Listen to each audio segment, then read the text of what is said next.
Excellent. 2 rounds done. One team has an early lead. But again, anything can yet happen. Our next round is going to be a buzzer round. Now what will happen in this round, and I'll quickly explain the rules. Each of the teams, you'll see a little buzzer there with a red button on it.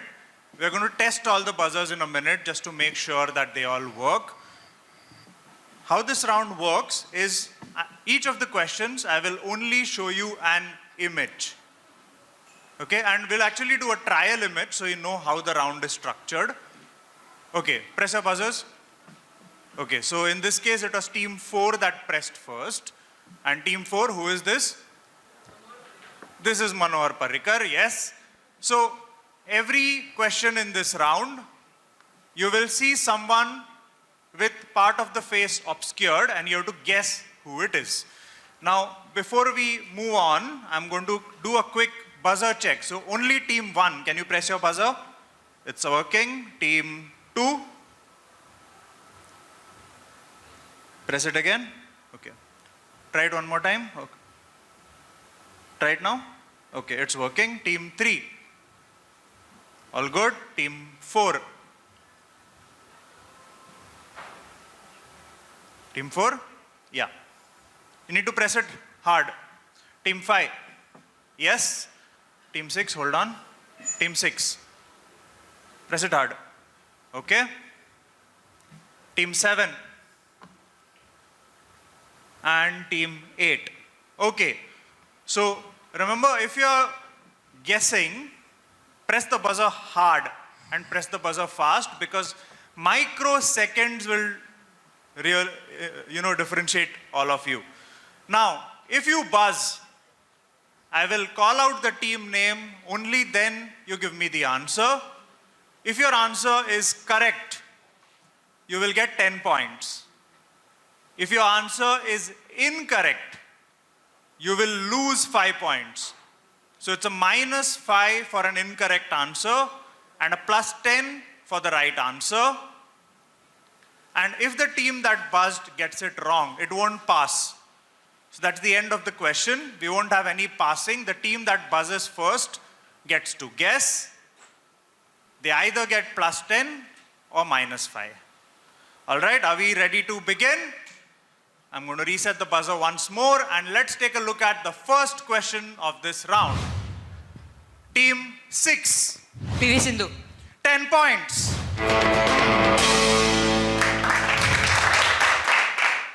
As quick as that, if you got a sense of it now, Team 6 got those 10 points. Next question. Team 1. Taylor Swift. Taylor Swift, say it out loud. Yes, this is Taylor Swift, 10 points to Team 1. Next question. Team 2. Sundar Pichai. Is the right answer. 10 points to Team 2.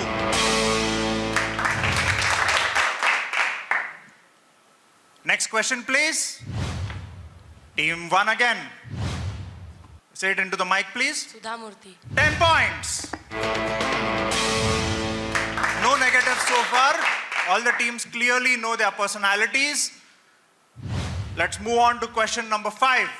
This time it's Team 3. Rahul Dravid. Rahul Dravid is the right answer. Yes, Team 3 gets 10 points. Question 6. Team 5.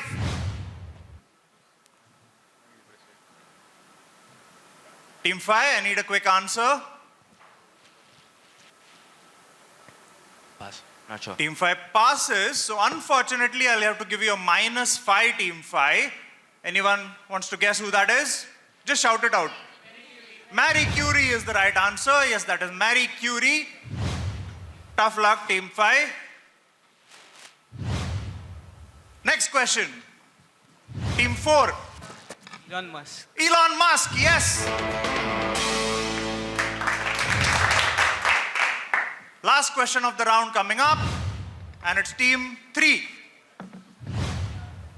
Rashmika Mandana. 10 points. With that, round went by faster than I could have imagined. And some great buzzing. As you can see, it was all a case of microseconds on the buzzer. We have one more question for the audience while the scores are being tallied. So let's take a look at that one. Audience, just shout it out. Jane Goodall. Yes, that is Jane Goodall, or Dr. Jane Goodall, Dame Jane Goodall, Baroness Jane Goodall. Again, a 2025 question, so to speak, but Jane Goodall helped the world understand a lot more about chimpanzees, which was a big clue, of course. I didn't hide the chimpanzee's eyes there. All right, so 3 rounds done, which means we are halfway through the quiz. And let's see what the scores are before we go to round 4. Round 4, we are going to start at the other end from team 8 and go in the reverse order. The scoreboard after round 3. Team 1 is on 25. Team 2 is at 40. Team 3 is also at 40. Team 4 is on 35. Team 5 is at -5. Team 6 is at 25. Team 7 on 25. And Team 8 is at 5. So they are clear 2 winners of after the round 3, Team 2 and Team 3. It's just the halfway stage. We all remember when Rinku Singh had to score 30 runs in the last over and no one gave him a chance. So all the teams here still have a chance to win. So don't be disheartened or overconfident on your score. Anything can yet happen. Okay, halfway done. We're going to go to round 4. Round 4 is about art and architecture. And we're going to start round 4. We'll start round 4 with team 8. And then it'll pass to 7 and 6 and so on. So it'll be in the reverse order. First question coming up to team 8. Here it is. This metal handicraft style developed in the 14th century in the Bahamani kingdom in a city in the northern part of Karnataka. It uses brass that is blackened and inlaid with silver. Name either the style or the city. It's a very famous handicraft style, a city in the northern part of Karnataka.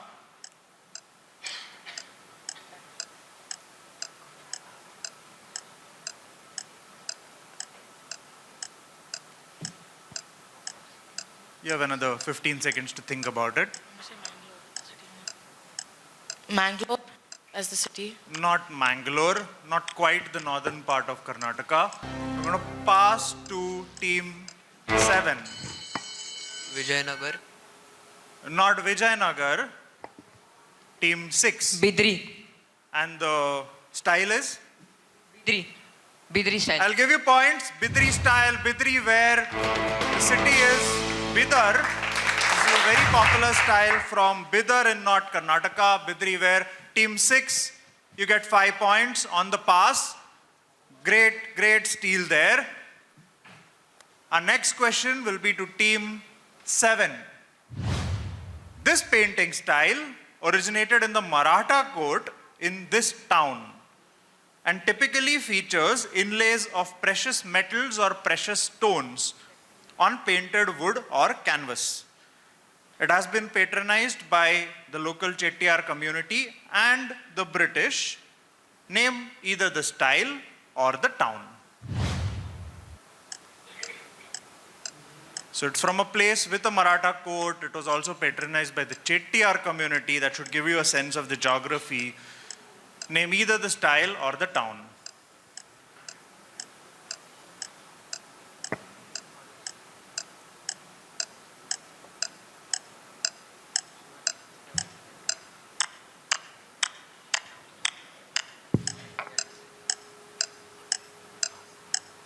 Team 7, we're out of time, so I need an answer. Pass. Or can you be loud? Pass. No, that's not the right answer. Please be a little louder into the mic next time. I'll pass to team 6. Tanjore. Are you sure? Yeah. Tanjore. 5 points. Perfect answer. Give them a big hand. This is the Tanjore or the Tanjore style. There was a Maratha court in Tanjore. And of course, the style has picked up since then. It is, again, a very popular style of painting slash gem work. So it has precious stones, precious metals along with the painting. Another pass, Team 6, stolen in this round. Great going. And the next question is your direct. So Team 6. INS Kursura was an Indian Navy submarine that was active from 1969 to 2002. Since then, it has served as India's first submarine museum in which port city on the Bay of Bengal?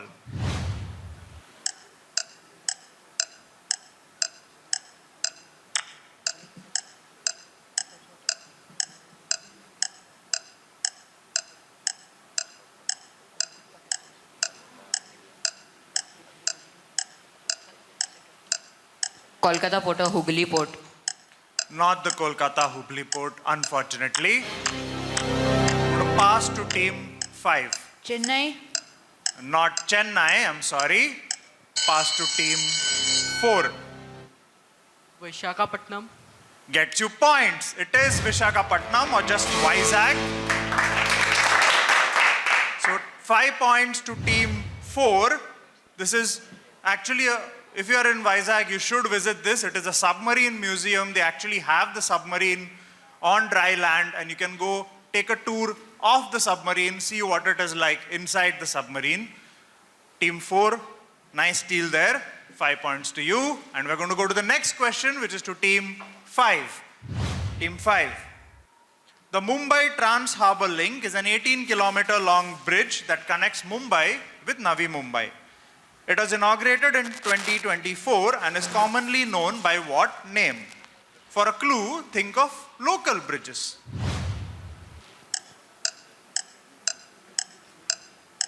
Band. Band. Can you be a little louder? Band. No, that is not the right answer. I'll go to Team 4. Atal Setu. Atal Setu is the right answer. 5 points to Team 4. So the clue there is to think of local bridges. We have an Atal Setu very close by here. Atal Setu was the right answer. Team 4 got those 5 points. And Team 4, the next question is your direct. Raja Ravi Verma was an artist known for his painting showing both contemporary life and religious figures. Name the character on the left in this painting, the bird. Team 5. Jatayu. Jatayu is the right answer. Big hand. Team 4 gets their direct. 10 points to you for getting Jatayu. That's Jatayu and Ravan and Sita in the painting. We move on to the next question, which is to Team 3. Team 3. This fort, which was built in the 15th century using bricks, that's a keyword, gave its name to the state capital where it stands today. Which state capital that sees sunrise quite early every day? Itanagar. Can you be a little louder? Itanagar. And why do you say Itanagar? Perfect answer. Team 3, you get 10 points. Bricks or eat, which is how Itanagar gets its name. And of course, there's another clue there, sunrise very early.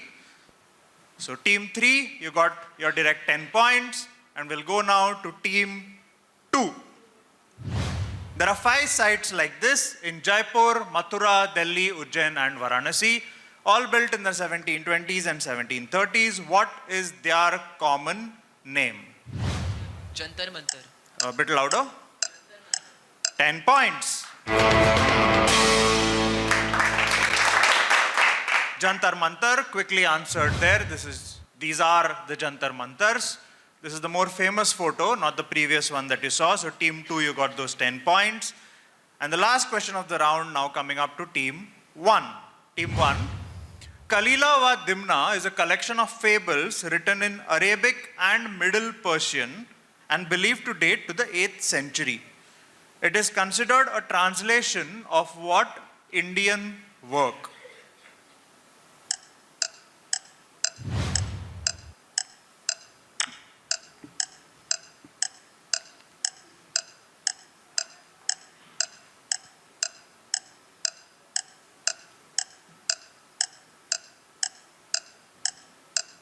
Panchatantra. You're not sure. Are you sure or not sure? Panchatantra. Is the right answer. It is the Panchatantra. So 10 points to team 1. Panchatantra, the first story in the Panchatantra is the story of two jackals named Karataka and Damanaka, and how they influence a lion to go against the lion's friend, the bull. And Kalila and Dimna are the Arabic versions of Karataka and Damanaka. So that is a clue there. But team 1, well worked out. You got the 10 points. And that brings us to the end of round 4. So while we tally the scores, here's another couple of audience questions. Raise your hand. Which Indian city has the second oldest municipal corporation in the world after London? It was set up in 1688. The city's railway station, Chennai is the right answer. Yes, I heard it from the back there. It is Chennai, which has the world's second oldest municipal corporation after London. It's formed, I think, on 360 years almost now. So 1688 was when it was set up. Okay. Another question for the audience. If 10 is the Konark Sun Temple, 20 is Ellora Caves, 100 is Rani Ki Vav, 200 is Sanchi Stupa, 500 is Red Fort, what is 50? Humpy Chariot. And what is this all about? Backs of currency notes. Yes, well answered there. You see all these monuments on the backs of currency notes. 10 is the Konark Sun Temple, or the wheel of the Konark Sun Temple. 20 is the Kailashnath Temple in Ellora Caves. 50 is the Humpy Chariot, which is well answered there. 100 is the Rani Ki Vav. 200 is the Sanchi Stupa. 500 is the Red Fort. And in fact, the Red Fort note, if any of you are carrying a 500 rupee note, if the Red Fort note has one splash of color on it, which you will not see anywhere else, what is that splash of color on the Red Fort? The tricolor, yes, is the perfect answer. It's the tricolor on the top of the Red Fort, which if you look at the 500 rupee note, you will see that it just has that one splash of color on an otherwise monochrome note, which is the tricolor at the top of the Red Fort. All right, so round 4 concluded. Let's take a look at the scores. The scoreboard after round 4. Team 1 is at 35. Team 2 is at 50. Team 3 is also at 50. Team 4 is at 55. Team 5 is at -5. Team 6 is at 35. Team 7 at 25. And Team 8 at 5. And Team 4 at 55. GS Amonkar Vidya Mandir Dattawadi Mapsa is leading after the round 4. Okay, the spread is sort of increasing across the teams, but again, 2 rounds to go. Let's look at what round 5 is all about. Round 5 again, we'll start with team 8. Round 5 is called Inside the Home. So I'm basically trying to see here how closely you pay attention to things inside the house. It's a science round, don't worry, but it's called Inside the Home. So let's see how it works. I'll go with the first question of the round to team 8. In 1957, 2 inventors were attempting to create a 3D plastic wallpaper. The idea failed and they ended up creating what material? After the material has served its primary use, which is usually in packaging, it is often used as a stress release by people of all ages. Bubble wrap. Perfect answer, yes. 10 points to team 8. As soon as I started asking the question, I saw you doing the bubble wrap, sort of action, which is what bubble wrap actually ends up getting used for, because packaging is use once, then you throw it away, but before you throw it away, it usually helps as a stress release, or you can just do it while, doing other things or thinking aloud or whatever the case may be. But team 8, You know your bubble wrap, you got those 10 points. Let's go to team 7. Percy Spencer, an American engineer, was working with a radar set when he noticed that a candy bar in his pocket had melted. What ended up being invented? The first one was 1.8 meters tall and weighed 340 kilos, but modern ones are easy to fit into a kitchen corner. Microwave. Be a little louder, please. Microwave. Microwave is the right answer. 10 points to you. So Percy Spencer, he was experimenting with radars, and he discovered that, the whole apparatus actually works like a microwave. He had a candy bar in his pocket and that melted. So I don't know what was happening to his body. He was technically inside a microwave back then. And he figured, can actually use this to make food. And that's how microwaves began. The first one was, as I can see, 340 kilos. I'm glad that modern microwaves are not that big. Obviously, we'll need much bigger houses if they were that big. But team 7, you got those 10 points. And we're going to go now to team 6. The American trader Thomas Sullivan packed samples of a certain item into small silk bags so that they would not get mixed up when he sent them to Europe in 1904. Unaware, the recipients used the contents of the bag along with its packaging, adding it to boiling water. What everyday item was thus invented?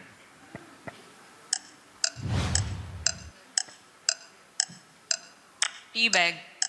As simple as that, tea bag is the right answer. 10 points to team 6. These are tea bags, originally created just to make sure that the samples are, distinct from each other and one person doesn't get more than the other. But instead of taking the tea out of the bags, they just dip the whole tea bag into water, and everyone realized, this is so convenient. Let's start using tea bags. So quite serendipitous. Let's go next to team 5. Okay, so in this image, you will see that when the person dips his finger, so that person has dipped his finger in a particular chemical and then touched the milk. What happens is the fat in the milk is attracted to the chemical, but the water is repelled. What is this chemical?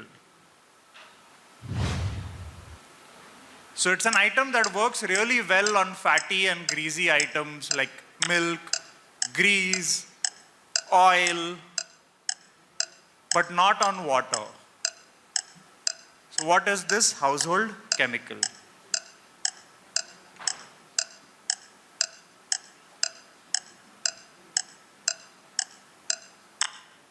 Iodine.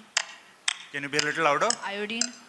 Not iodine, not really a household chemical. I know it's there in salt, but not classified as a household chemical per se, so that's the wrong answer. I'm going to go to team 4. Detergent. Is the exact answer. Yes, this is detergent. 5 points to team 4. So you look at the chemistry of detergents, they'll have a hydrophilic component and a hydrophobic component. The hydrophilic component is water attracted to water. The hydrophobic component is actually the part that attracts the fat or the oil or the grease, which is how detergents are able to take oil and grease out of clothes.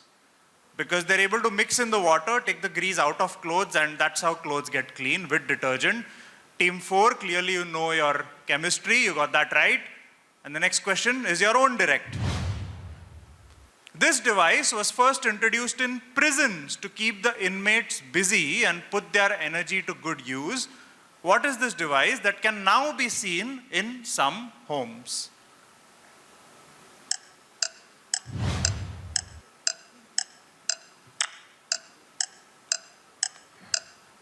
Is it treadmill? Why do you think so? Because they're walking on it. Treadmill is the right answer. Give them a big hand. It is the treadmill. 10 points to team 4. This is the treadmill. Treadmills, which a lot of us like to go on now for fitness reasons, or we keep it in our house and use it as a clothesline, were originally started because prisoners had nothing to do. They're like, okay, let's put them on a treadmill, and that will generate some energy, and that energy can be used to do other things. And well, we use it now, so I don't know what that makes us, but treadmill is the right answer, and team 4 got 10 points. And we'll go to the next question, a slightly long question to team 3. When the cells of this everyday item are damaged, sulfur-containing gases are released. These gases irritate the nerves to which the body responds by producing a liquid to wash away the irritant. This chain of reactions is a natural defense mechanism of this object, which is meant to deter animals and pests from eating it. What am I talking about?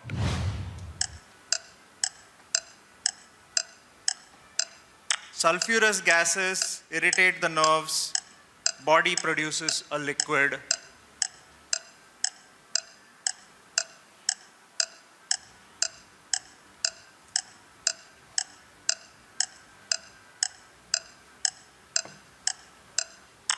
Is it pesticides? Not pesticides. I'll have to pass you, team 3, not pesticides. I'm going to go to team 2. Onion.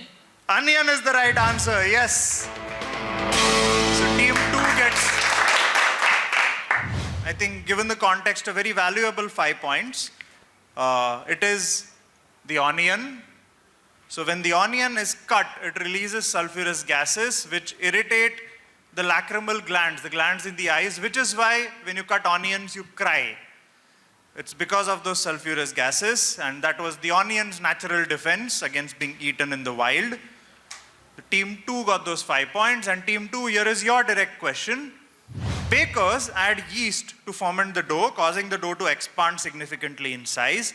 What is produced by the yeast that makes this happen? Carbon dioxide.